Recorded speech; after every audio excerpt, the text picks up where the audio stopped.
अगली सुबह कमरे की दीवार पर लिखा था, तू भी मेरा है अब। आरव की आंख सुबह देर से खुली।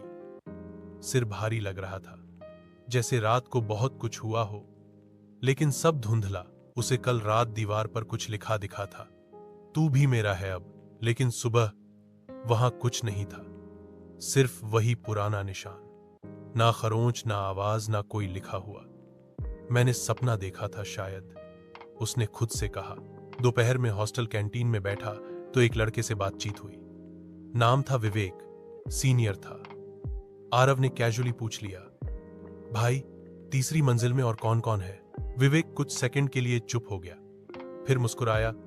310 में रखा है क्या तुझे? वो कमरा थोड़ा अजीब है, कई साल तक बंद पड़ा था।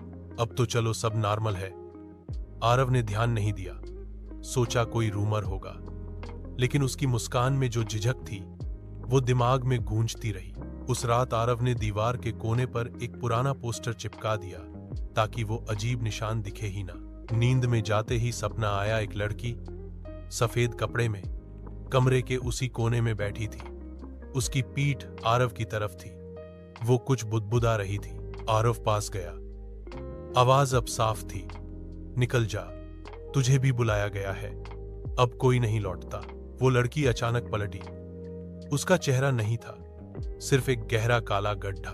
आरव चीखते हुए उठा, पसीने में भीगा हुआ। सपना बहुत असली लग रहा था। घड़ी देखी, 3:10 AM। कमरे का बल्ब टिमटिमा रहा था और पोस्टर फाड़ा हुआ था।